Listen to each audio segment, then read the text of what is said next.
My girlfriend ditched me on my birthday to go back to her ex. Then she went around spreading rumors that I was a walking red flag, a complete psycho. But a single file turned her whole public image upside down overnight. I'm a 32-year-old man working as a sales manager in a company that sells medical equipment. I'm not on the front lines of saving lives, but I take pride in knowing that the tools I provide help doctors do what they do best. It gives my work meaning. I earn about $82,000 a year, enough to live comfortably in a modest one-bedroom apartment in the city. Not extravagant, but stable. I've been with the same company for 7 years now, working my way up the ladder steadily. My routine is pretty standard. I hit the gym a few times a week, play basketball with my buddies every Thursday, spend my weekends gaming, and check in on my parents once a month. To most, I probably seem like the textbook definition of ordinary. My friends like to tease me about how I've got the soul of a retired grandpa trapped in a 32-year-old's body. I'm the kind of guy who never misses a due date, always remembers birthdays, and plans everything weeks in advance. It might not be exciting, but that kind of consistency brings me peace. Growing up in a home where money fights were the norm taught me to value predictability above all else. My dad eventually straightened things out. He's an accountant now, ironically enough. But those chaotic early years left their mark. I learned that if I wanted stability, I'd have to build it myself. And then came Sarah.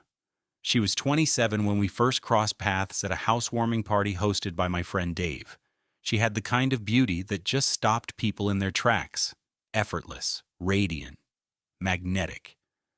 She worked part-time at a swanky boutique downtown, but her real job was as a lifestyle influencer. When we met, she had around 14,000 Instagram followers, a number that has since grown to over 23,000.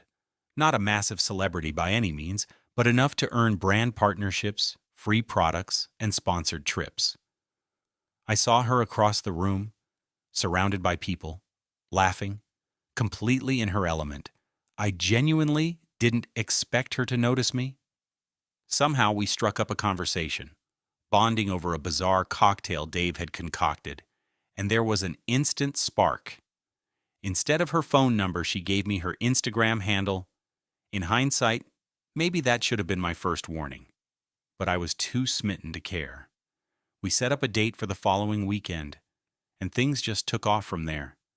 The first year was a dream, full of excitement, chemistry, and spontaneity. She pushed me out of my comfort zone in the best ways, hiking trails I never would have found on my own, trying eclectic restaurants, mingling with creative people. My previously gray world suddenly exploded with color. After about 14 months of dating, she moved into my place. That's when the cracks began to show.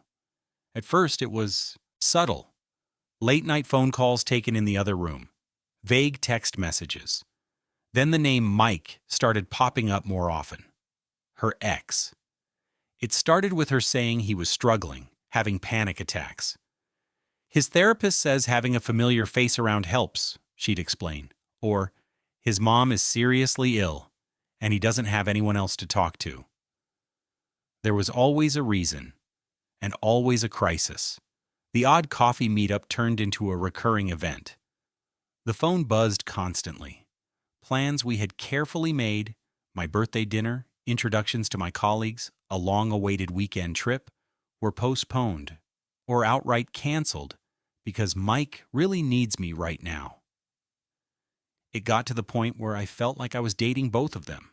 Still, when we had our alone time and she wasn't glued to her phone, things felt right.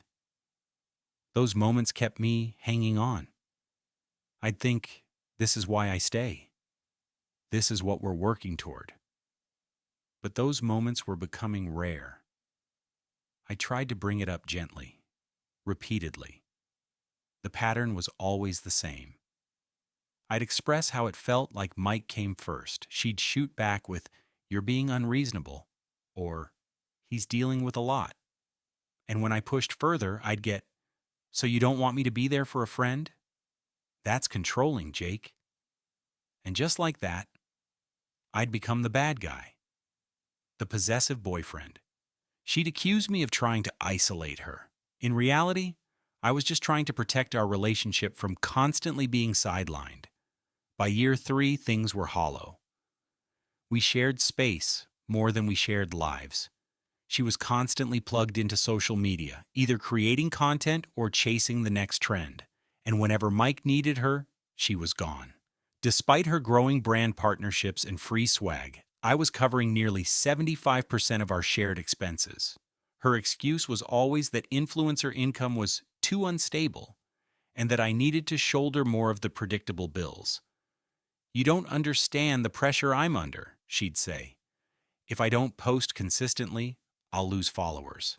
I have to keep up appearances." Meanwhile, her closet overflowed with designer outfits she wore once for photo shoots and never again. Our bathroom became a jungle of skincare samples and PR packages. She'd take impromptu trips with her influencer friends, trips I was never even invited to. Looking back, it all seems so clear. The red flags were flapping in the wind, plain as day. But when you're inside it, you rationalize. You hold on to hope. You keep telling yourself things will turn around. You remember the early days, the spark, the late-night talks, the genuine connection, and you keep hoping that version of her is still in there somewhere.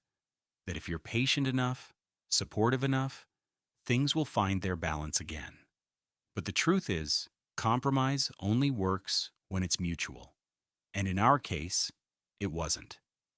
Every time I voiced a concern, it was deflected. Every time I asked for more of her attention, I was labeled as needy or jealous. I started questioning my own instincts. Was I being too demanding? Was I not understanding enough? The hardest part was realizing how normalized the dysfunction had become. Coming home to a partner who barely looked up from her screen, watching her post carefully curated photos while ignoring the reality of our relationship. Living in a space that felt more like a studio set than a home. I had become an accessory, reliable, background support, but never the focus. And through it all, Mike was always there, if not in person, then in spirit. A constant presence who overshadowed my place in her life. I kept hoping. I kept trying. I wanted to believe that we could fix it, that we could rediscover the connection we once had. But then came my birthday. I had planned something special. Not a grand gesture, just a quiet dinner at a cozy spot we both loved. I cleaned the apartment, lit candles, and bought her favorite dessert. I even picked out a new shirt. I wanted to create a night that reminded us of who we used to be. An hour before the reservation, she texted, "Mike's going through something again. I'll try to make it but might be late." She never showed. I sat alone at that table for over an hour and a half. No messages, no apologies. I went home to silence and shadows. She strolled in around midnight, shrugged, and said, "Sorry. He really needed someone tonight." That was it. The moment everything inside me snapped, not with anger, but with quiet resolve. I didn't yell. I didn't plead. I simply went to bed.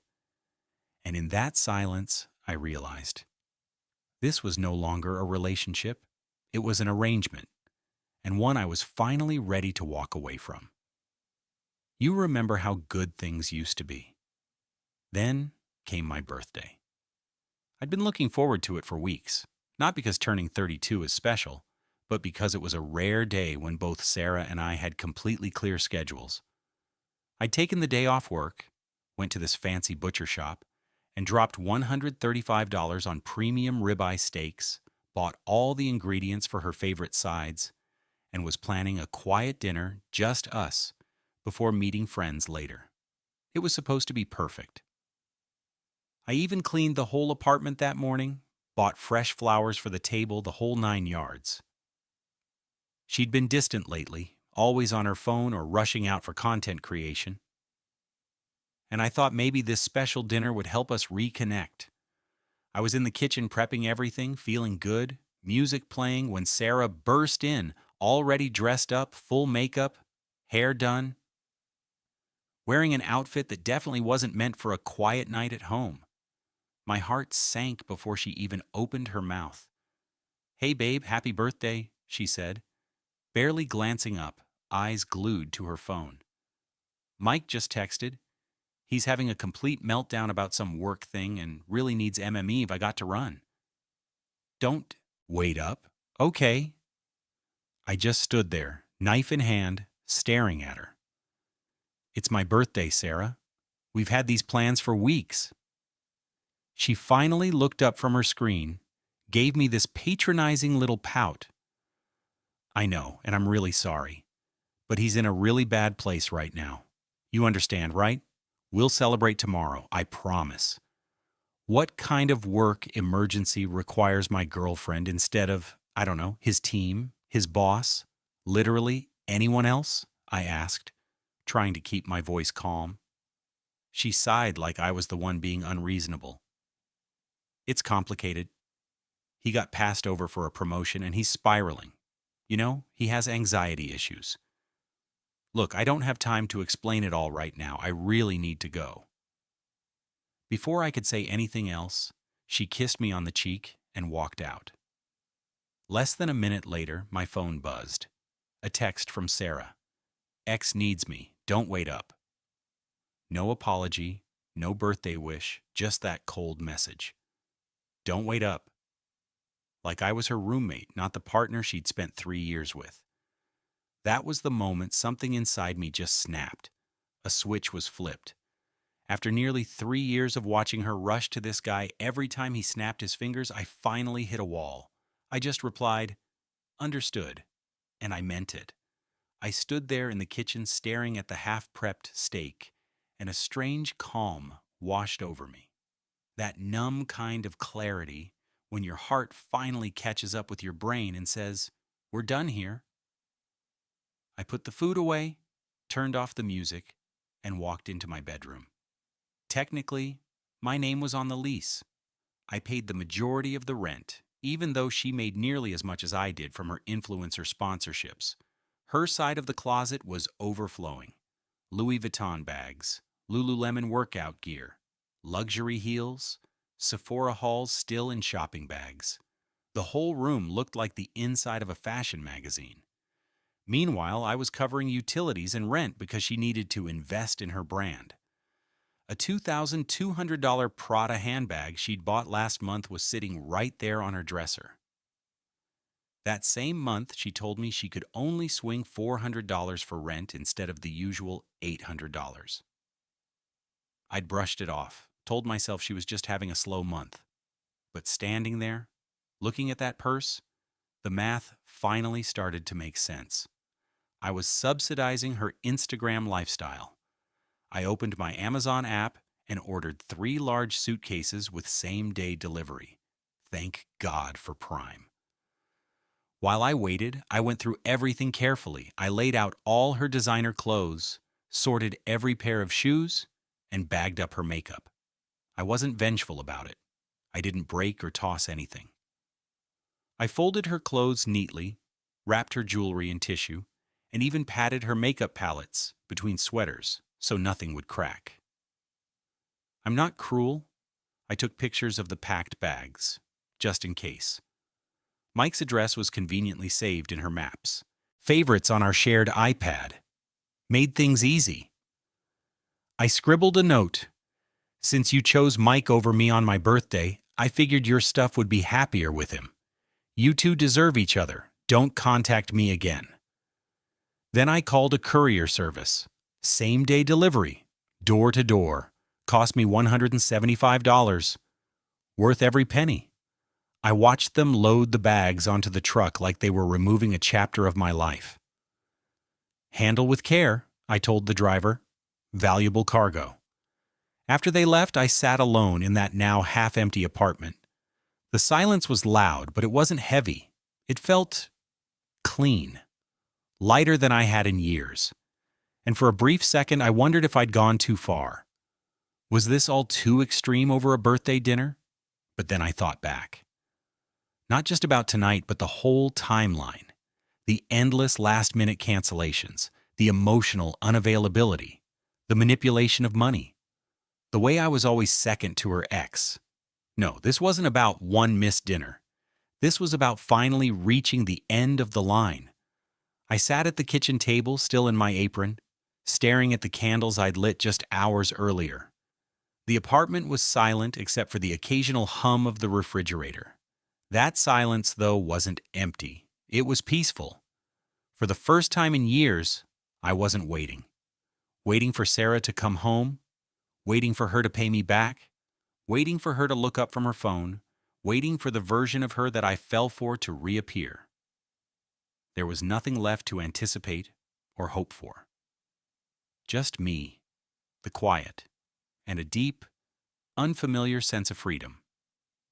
As I stood in my bedroom, I took a final look around. Her vanity, once overflowing with beauty products, looked bare. Her side of the closet, now hollow. All that was left was the space, the stillness, and an odd sense of freedom. It was like I had made room to breathe again. I didn't cry. I didn't rage.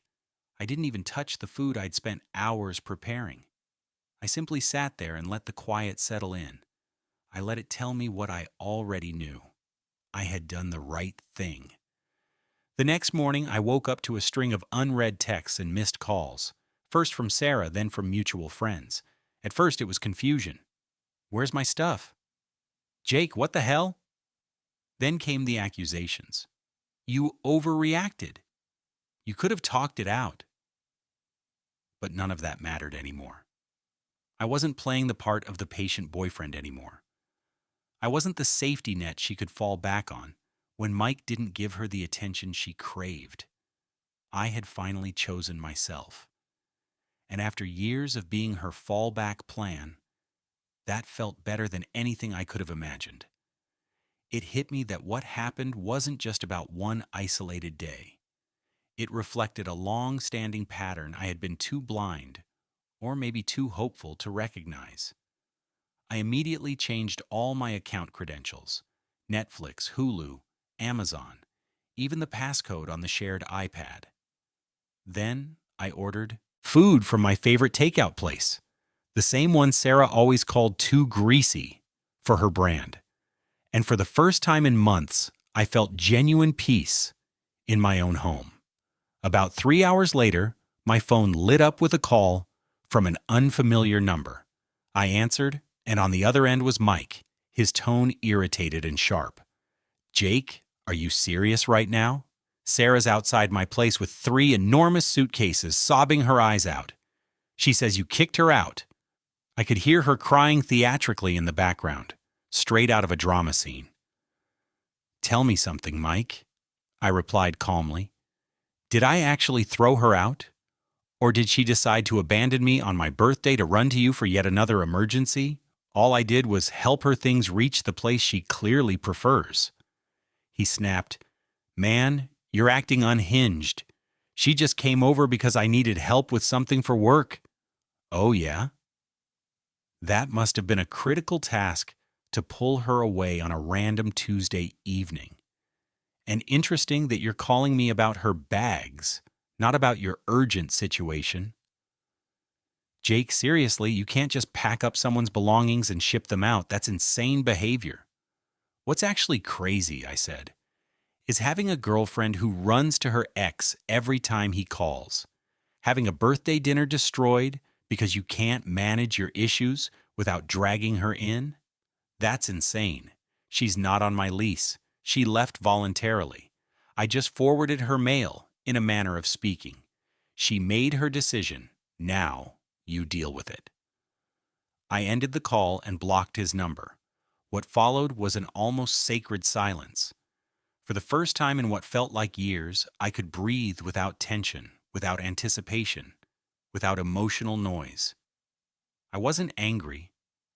I wasn't even sad. I just felt free. Almost immediately after, Sarah started flooding my phone with calls and messages. I switched it to silent mode and slept better that night than I had in months. Over the next 72 hours, it was like she declared psychological war. Once she saw that Mike was no longer available to mediate, she turned her energy entirely on me. 42 texts came in, ranging from pleas to accusations. Some of the standout messages: Jake, why are you doing this to me? I swear all my things better be there. You're going to regret this. Everyone will know what you did. Please, baby, I'm sorry. Let's talk. I'm stranded. This isn't even legal. Let me back in. She also left 17 voicemails that shifted from crying to rage to a disturbingly fake sweetness, sometimes all within the same message. Jake, come on. I was just trying to be there for a friend. You're acting like a psycho. My stuff better be untouched, okay? Baby, I know I made mistakes, but we've been through so much. Remember our trip to Cabo? We were so happy. I'm at a Starbucks right now with 3 suitcases. Mike's girlfriend is flipping out. Then the public guilt tripping began. Her Instagram stories filled up with vague, emotional posts, selfies taken in what was clearly Mike's bathroom. Captions like, "When people you love show their true colors." Starting over with nothing, but still holding my head high. Sometimes the deepest wounds come from the ones closest to you. Each story is carefully crafted to paint her as the wronged party without saying anything specific. Her followers immediately rallied to her side. "Oh my God, what happened? Girl, who did this to you? You deserve better. This is exactly why I have trust issues." Not stopping there, she even called my mom, claimed I'd completely lost it, and tossed her out with only the clothes on her back. Mom, ever the calm voice of reason, said, "That doesn't sound like my son, dear. Maybe take a moment to reflect." Then she called me afterward, laughing. She actually thought I'd buy that? "You were raised better," she said. I knew something didn't add up. Then came the call from Jenna, Sarah's sister, with whom I'd always gotten along. "Jake, what on earth is going on? Sarah's telling everyone you completely lost it and dumped her stuff out on the street." I calmly walked her through the actual chain of events. She let out a long, exasperated sigh. "I mean, I know how Sarah can be. But you sent her stuff to Mike's place? Now his girlfriend Kayla is completely losing it." "Not my circus, not my monkeys," I replied. "Sarah made Mike the priority on my birthday. I just sent the rest of her life to match." "Jake, she's sitting in a Starbucks with 3 suitcases. Mike kicked her out after Kayla threatened to leave. She's not homeless. She makes good money from her Instagram deals. If she wanted to, she could book a hotel or crash with one of those dozens of guys constantly leaving heart emojis on her posts." "That's not fair," Jenna protested. "Most of her earnings go back into her content."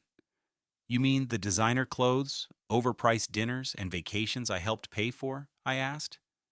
"Forgive me if I'm not drowning in sympathy. She's my sister. I have to try to support her." "I get that, but maybe this time supporting her means not enabling her. Maybe she finally needs to face what consequences feel like." Jenna gave it one last try: guilt, logic, offers to help mediate. I didn't budge. Eventually she hung up. Frustrated, sure. But I could tell she understood more than she wanted to admit. Then the messages from mutual friends started trickling in.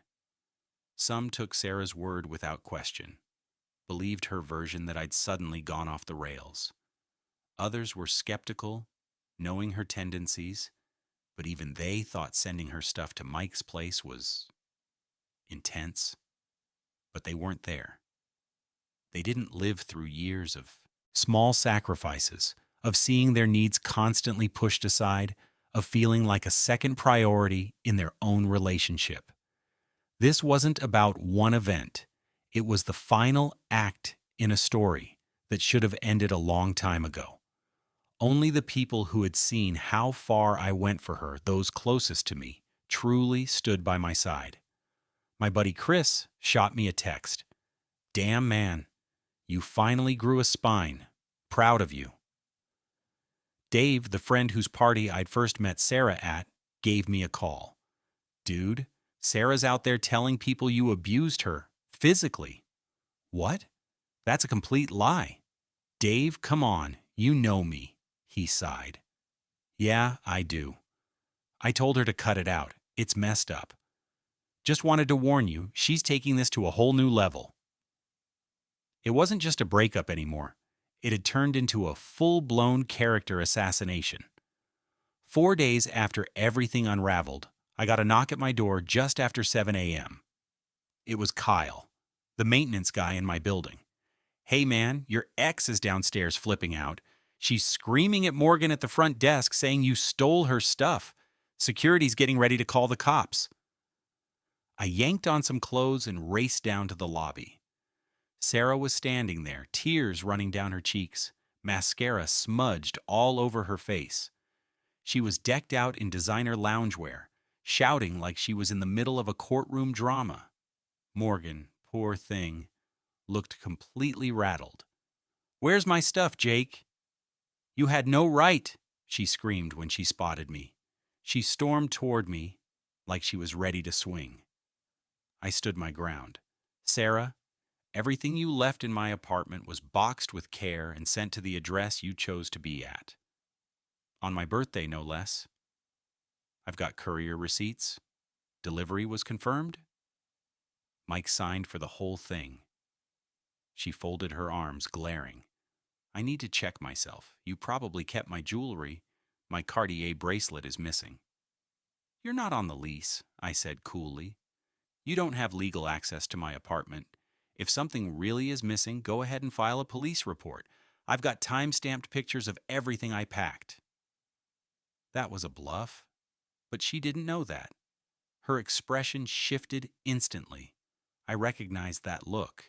It was the same calculating face she wore whenever she was scheming. "Fine," she snapped. "Then I'll tell the police you hit me. Let's see who they believe." Morgan gasped behind the desk. I didn't flinch. "There are cameras in the lobby, the elevator, and every hallway. You want to try that lie again, Sarah?" I took out my phone. "Actually, let's get the cops down here right now. I'd be happy to show them the footage where you threatened to lie about domestic violence." She hesitated, her confidence faltering. Filing a false report is a felony, and she knew it. That's when the building manager appeared and warned her that if she didn't leave immediately, he'd report her for trespassing. She stormed out, still yelling, "This isn't over." That night, I changed every lock and installed a Ring doorbell. It set me back $340, but the peace of mind was worth every penny. I also got in touch with a lawyer buddy who provided me with a cease and desist letter template for cases involving harassment and defamation. I edited the document and sent it to Sarah, copying her parents in the email. Thankfully, I still had their addresses from past holiday invites. The email was ice cold and professional. "Sarah, your actions now constitute harassment. Any further attempts to contact me, visit my residence, or spread false claims will be met with legal consequences. I've retained evidence of all communications and video footage of your threats to fabricate abuse claims. If you believe any of your property is missing, you may address it through the appropriate legal process with documented proof of ownership." Her dad, whom I always figured saw through her theatrics, replied privately, "Jake, I'm really sorry things got to this point. We're trying to talk some sense into her." I felt for him. Her parents had always been kind, grounded people. How they ended up raising a walking storm like Sarah, I'll never know. Her dad had helped me fix my car once, and always looked slightly embarrassed when she caused a scene. I replied, "Thank you, sir. I didn't want things to come to this, but I couldn't keep staying in a relationship where I was constantly disrespected and emotionally manipulated. I wish you and your family all the best." He responded simply, "Understood. Take care of yourself." For a brief moment, I allowed myself to believe that might be the end of it, that maybe Sarah would realize she'd pushed too far, take a step back, and move on. But of course, she didn't. A week later, she launched a full-scale attack on my reputation. It started with a video on Instagram, a sob story, perfectly scripted. I've stayed silent about the abuse because I was scared, but I can't stay quiet anymore. She never outright said I hit her. She didn't need to. She said things like, "I never knew what would set him off, and I lived in fear." She described me as possessive and controlling, claimed I monitored her male friendship, and flew into jealous rages when she tried to help friends in need. She cried on camera, voice trembling, a single tear sliding dramatically down her cheek. The performance was flawless. Then came the GoFundMe, help Sarah rebuild after escaping abuse. She set a $15,000 goal. The page accused me of stealing priceless family heirlooms and $30,000 in luxury items. Her followers rallied instantly. The few who questioned her, "Didn't you post a spa day last week?" had their comments scrubbed. Influencer friends reposted her story with messages like, "Stay strong, queen," and "We've got your back." One especially obnoxious fitness influencer, who had always seemed a little too interested in her, posted a long rant about abusive men, clearly aimed at me. And she didn't stop there. She called my boss, claimed I used company equipment to stalk and harass her. Luckily, I'd already given my manager a heads up about our breakup and her flair for drama. He told her plainly, "This is a personal issue. Please don't call here again." Then she tried HR. They said the same thing. Some ties don't burn easily, especially not the ones you didn't expect to hold on to. But the wildest moment in this whole ordeal? Sarah showed up at my parents' house during their usual Sunday dinner, walking right in like she still belonged there. They'd never thought to change the locks. She had visited them often, and she knew their weekend routine. Caught completely off guard, my parents didn't react right away. She broke into tears almost on cue. "Jake has been saying awful things about me," she sobbed dramatically. "I just want to get my grandmother's jewelry back. It's all I have left of her." My dad, always composed, never raising his voice unless absolutely necessary, looked her dead in the eyes and said, "Sarah, Jake told us everything, including how you walked out on him on his birthday to be with someone else. It's time for you to leave." She opened her mouth to argue, but he shut it down immediately. "Now, please." His tone was that low, authoritative one that used to freeze me in place as a kid. As she turned to leave, he added, "And Sarah, if you ever again accuse my son falsely of abuse, we'll be taking legal action. My golf buddy is the top defamation attorney in the state. Absolute legend, my dad." Meanwhile, Sarah's online slander campaign kept rolling. She uploaded old photos of bruises from a ski trip, but strategically cropped them to hide the snowy mountain in the background, making it seem like I had caused the injuries. Her story got darker with every post. She spun an entire web of fiction, claiming I had isolated her from friends, restricted her finances, and monitored her every move. The irony, it was a complete reversal of the truth. I'd given her freedom, paid more than my share, and bent backward to support her brand. Still, I never addressed any of it publicly. I didn't comment, post, or defend myself online. Instead, I collected everything, screenshots, timestamps, and metadata, in silence, building a legal war chest. Her GoFundMe plateaued around $2,300, which I'm fairly certain came mostly from family and sympathetic friends, not even close to her $15,000 goal. Just as I was starting to feel like things were calming down, something unexpected happened. about 3 weeks after what my friends jokingly called the Great Suitcase Exodus. I received a message on LinkedIn of all places. It was from Kayla, Mike's girlfriend, or rather ex-girlfriend now. "Hi, Jake. I know this is random," she wrote. "But would you be open to meeting for coffee? There's something important I need to talk to you about." We arranged to meet at a small cafe far from Sarah's usual social spots. When we sat down, Kayla wasted no time. "I left Mike," she said, "right after Sarah moved into his place following the suitcase situation. Yeah, they're officially together again now." I gave a half shrug. "Honestly, they deserve each other." "That's not why I wanted to meet," she replied, pulling out her phone. "Sarah's been trash-talking you constantly, and it didn't make sense. Eventually, Mike came clean. She's been manipulating both of us for years." Then she dropped the bombshell. "She was sleeping with Mike the whole time you two were together." "Those emergencies?" "They were hookups. She was telling Mike you were just a safe bet to help cover her expenses while lying to you that he was just a troubled friend." She slid her phone across the table, and I braced myself before scrolling. It was all there. Sarah's text to Mike, taunting me, mocking me, and laughing at how easy I was to fool. OMG, he totally bought it. "I told him I had to help you with job stress. He's covering dinner again tomorrow. I'll sneak out after dessert.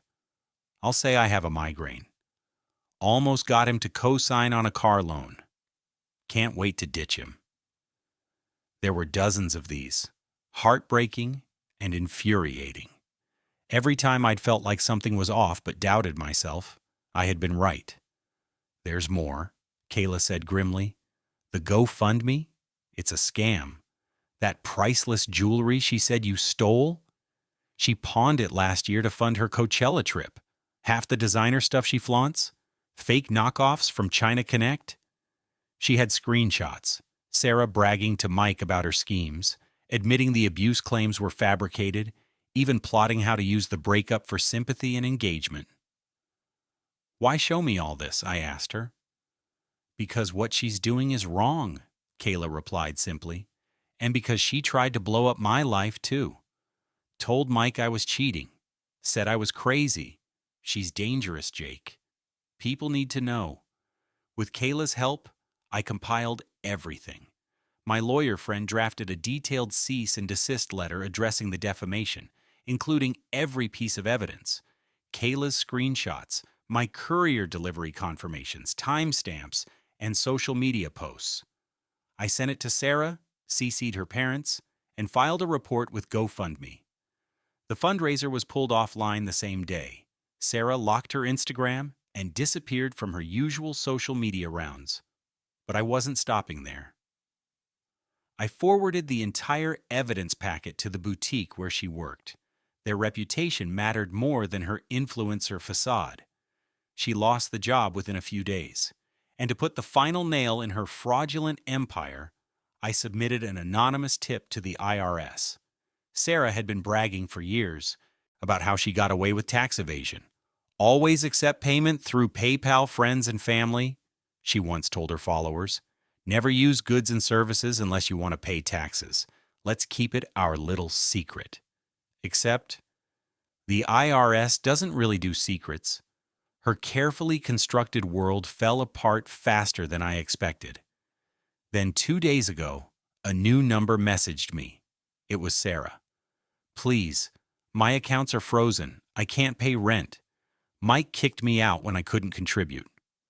I just need $2,000 to get through this month. I promise I'll pay you back." I responded with a single word. "Understood." Then blocked the number without a second thought. Yesterday, she tried to show up at my building again. This time, security didn't even call me before escorting her out. I chose not to go down to the lobby. Instead, I watched the scene unfold from the building security app, silently observing as Sarah pleaded with the front desk guard. She stood there, clutching a frayed tote bag, eyes wide with panic. "He has to see me," she said, desperation coloring her voice. I've got nowhere else to go." The guard, who clearly remembered her previous outburst in the lobby, folded his arms with indifference. "That's not really his concern anymore, ma'am." "You don't get it," she insisted, her voice cracking. "My accounts are locked. My followers are leaving me. He can't just walk away after everything I gave him. He owes me." "Ma'am," the guard said calmly but firmly, "I'm going to have to ask you to leave the premises." At this point, she shifted tactics. "Could you at least tell him I'm sorry? Please. Just tell him I need 5 minutes. I just need to talk to him." He nodded slowly, clearly just trying to get her to go. "Sure, I'll let him know." But judging by his tone and the look in his eyes, he had no plans to pass anything along. As she was escorted out, the image was a stark contrast to the one she had once carefully crafted. Her mascara had streaked down her cheeks, and her once luxurious handbag had been replaced by a worn canvas one. The illusion, the polished influencer persona, was collapsing in real time.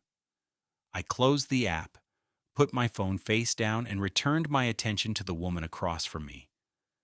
We were midway through dinner. My date and I had met at a cooking class a few weeks back.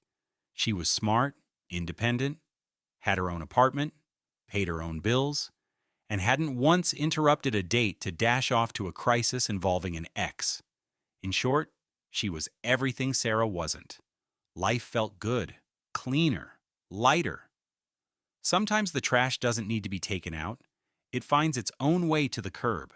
And sometimes giving karma a little nudge isn't just satisfying, it's justice. Sarah ended up returning to her parents' house in the suburbs. Her online career, once propped up by curated photo shoots and free PR samples, fizzled almost overnight. Without the sleek apartment as her backdrop and without the wardrobe to match the illusion, her content dried up. Her follower count dropped by over 8,000 in less than a month. I heard through the grapevine that the IRS audit was still ongoing. Apparently, it had turned into a full-blown investigation. Her father, who had always seemed like a decent man, messaged me once. He wrote, "We didn't know about the tax evasion. We're deeply disappointed. I'm sorry for what you went through." Mike and Sarah, predictably, didn't last. 17 days. That's how long they officially lived together before he kicked her out. According to mutual acquaintances, she expected Mike to support her completely, financially, and emotionally. He quickly realized she was draining, manipulative, and ungrateful. Turns out Sarah had tried the same routine with Mike, using another ex as bait to stir up drama and sympathy. This time it didn't work. Mike saw through it, finally. And honestly, I think getting a taste of her full time broke the illusion for him too. Kayla and I have become unlikely allies through this whole mess. No romantic sparks. We both needed a long break from dating, but having someone who truly understood the manipulation and betrayal helped more than I expected. We met up every couple of weeks for coffee, usually laughing over how close we both came to ruining our lives over the same person. About a month ago, I ran into Sarah again, unexpectedly. I was at the grocery store grabbing stuff for a weekend cookout when I saw her a few checkout lanes over. She looked different. Gone was the full face makeup and the perfectly styled hair. She wore a plain hoodie, leggings, hair up in a messy bun, not the cute kind, the "I haven't slept well in days" kind. No designer bag, no high-end accessories. She was paying with food stamps. Our eyes met for just a second. I saw something flicker across her face. Shame, bitterness. She looked away almost immediately, head ducked low, avoiding eye contact. I just turned back to my cart and kept going. There was no satisfaction in it. No moment of triumph. Just nothing. Like seeing an old coworker from a job you hated. She was irrelevant now. Meanwhile, my own life had finally begun to flourish. The apartment, once filled with tension and influencer props, now felt open, quiet, and peaceful. My savings account looked healthier than it had in years. I'd rekindled friendships I hadn't realized had faded during the chaos of my relationship. And I'd finally enrolled in a photography class, something I'd always wanted to do but never did, because Sarah dismissed it as boring. Turns out I've got a decent eye for it. My weekends now involve photo walks, prints drying in my living room, and actual hobbies, instead of being a sidekick in someone else's brand. That new girl I mentioned, we're still dating, slowly, thoughtfully. She's grounded, honest, and incredibly refreshing. When she offered to split the check on our first date, I nearly fell out of my chair. And when she had a legitimate work conflict once, she called ahead of time, apologized, and rescheduled for later that week. The bar, I know, is on the floor, but it's incredible how calming it feels to be with someone who respects your time and communicates like an adult. Most important of all, I've relearned how to trust my instincts. If something doesn't feel right, it probably isn't. If you're constantly second-guessing yourself in a relationship, if you're being made to feel crazy for recognizing obvious red flags, that's not love. That's control. To everyone in this community who commented, shared advice, or just read through my story, thank you. Truly.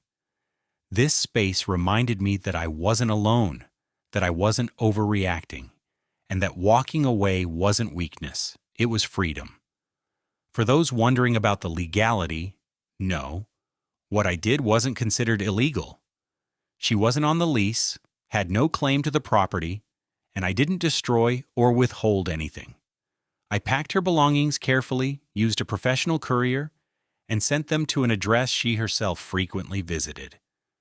The courier even had a signed receipt from the delivery. In hindsight, I'll admit, it was dramatic. But after years of being gaslit, cheated on, and watching her choose someone else every time he called, something in me had broken, or maybe finally healed. Mental health experts call it an extinction burst. That last emotional reaction when someone finally hits their breaking point. I didn't attack her. I didn't scream. I didn't do anything violent or cruel. I simply returned her things to where she clearly wanted to be. What happened afterward wasn't my doing. It was the result of years of her own decisions finally catching up with her. Living with a manipulative partner is something I wouldn't wish on anyone. If you're there right now, please know this. It gets better. You're not crazy. You're not overreacting. You deserve peace. And if you're waiting for karma, sometimes you don't have to wait. Sometimes you just have to give it a little nudge.